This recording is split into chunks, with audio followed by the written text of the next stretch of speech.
요즘 유튜브를 보면 G80 가격이 무너졌다, 지금이 구매 타이밍이다 라는 영상 정말 많죠. 아마 이런 영상을 보셨다면 이제 나도 제네시스 한번 타볼까? 하는 마음이 드셨을 겁니다. 그런데 막상 시세를 검색해보니까 어떠시던가요? 아니 대체 뭐가 폭락했다는 거야? 폭락했다더니만 내가 살만한 차량은 여전히 4-5천만 원인데?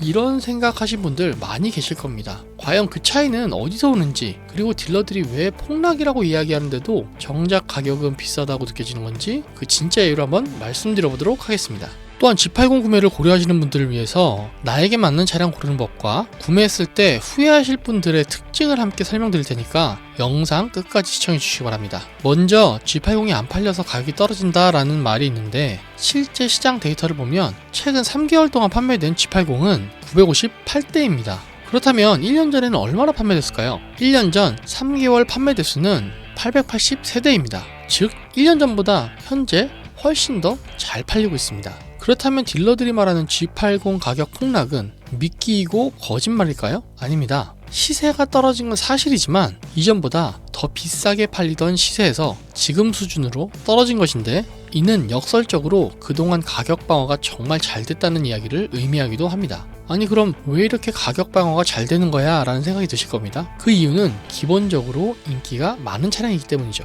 지금 영상을 보고 계신 여러분이 관심을 가지시는 것처럼 말입니다. 사실 인기가 많은 이유는 이 차가 가장 합리적인 고급 세단이기 때문입니다. G80과 비교 대상이 되는 차량들은 대부분 수입차인데요. 동급 수입차에 비해 유류비는 다소 들어갈 수 있지만 수리비용과 정비 편의성을 종합적으로 고려했을 때 가장 합리적인 선택이 되기 때문에 여전히 인기가 많습니다.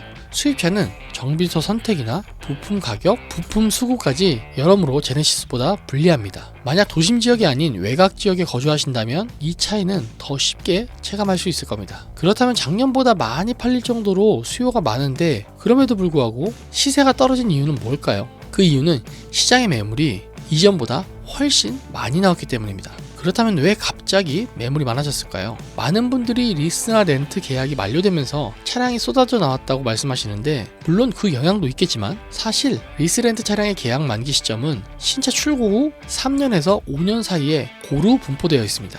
이미 2년 전부터 G80 리스 렌트 반납 차량은 꾸준히 나오기 시작했죠. 제가 생각하는 가장 큰 요인은 바로 보증기간 만료 시기 때문입니다. 신차를 구매하는 가장 큰 이유 중 하나는 차량 고장에 대한 스트레스를 받지 않기 위해서입니다.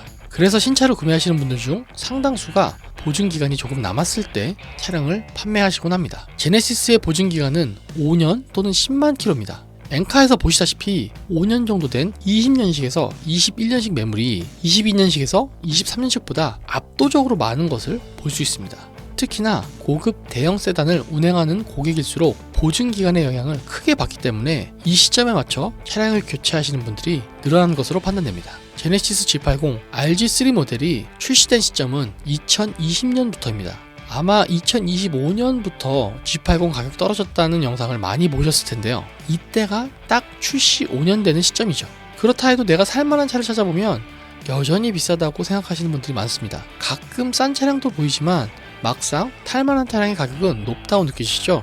왜 그럴까요? G80은 차량 등급이 따로 없고 옵션만 선택할 수 있게 되어 있습니다. 이 구조 때문인지 인기 옵션 유무에 따라서 가격 차이가 정말 많이 납니다. 특히 4륜 구동이거나 파퓰러 패키지, 전자식 서스펜션, 썬루프 같은 옵션이 있느냐 없느냐에 따라서 시세가 많이 차이 납니다. 만약 저렴한 차량을 찾으신다면 이런 옵션들을 과감히 제외해보시면 저렴한 차량을 찾으실 수 있을 겁니다. 자, 그렇다면 G80을 구입할 때 나에게 적합한 차량이 무엇인지 알고 구매하셔야 하는데요. 만약 차량을 구매해서 5년 이상 오랜 기간 타실 계획이시라면 옵션 유무와 상관없이 원하시는 차량을 선택하셔도 됩니다. 하지만 3년 이내로 짧게 타고 바꾸시는 스타일이시라면 조금 비싸더라도 인기 옵션이 들어간 차량을 추천드립니다. 나중에 되팔 때 가격 방어 편차가 크기 때문이죠. 적어도 파퓰러 패키지가 들어간 모델을 사시는 것이 유리합니다. 마지막으로 G80을 구매하시면 후회하실 만한 분들이 계십니다. 첫 번째로는요, 연비를 중요하게 생각하는 분들입니다. G80은 연비가 안 좋기로 유명한 차량입니다. 연비를 우선순위에 두신다면 이 차를 구매하시고 후회하실 확률이 높으니 피하시는 게 좋습니다. 두 번째로는 BMW 스타일의 주행감을 선호하시는 분들입니다. 보통 BMW는 운동 성능을 중요하게 생각하시는 분들이 좋아하시는데 제네시스와 BMW는 성향이 완전 반대입니다.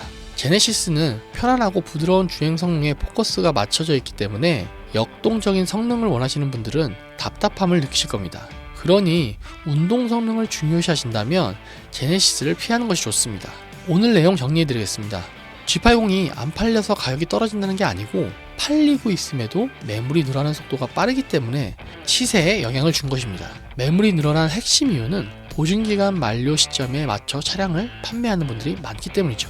또한 가격이 떨어졌음에도 구매자 입장에서 만족스럽지 않은 이유는 여전히 인기가 많고 특히 인기 옵션 차량들은 지금도 활발히 거래되고 있기 때문입니다. 만약 3년 이하로 짧게 타시는 분들이라면 가급적 인기 옵션 차량을 구매하셔야 나중에 손해를 줄일 수 있습니다. G80 구매를 고려하시는 중이신데 연비나 운동 성능을 중요하게 생각하신다면 다시 한번 고민해 보시기를 추천드립니다. 오늘 영상 마음에 드셨다면 구독과 좋아요 부탁드립니다. 시청해주셔서 감사합니다.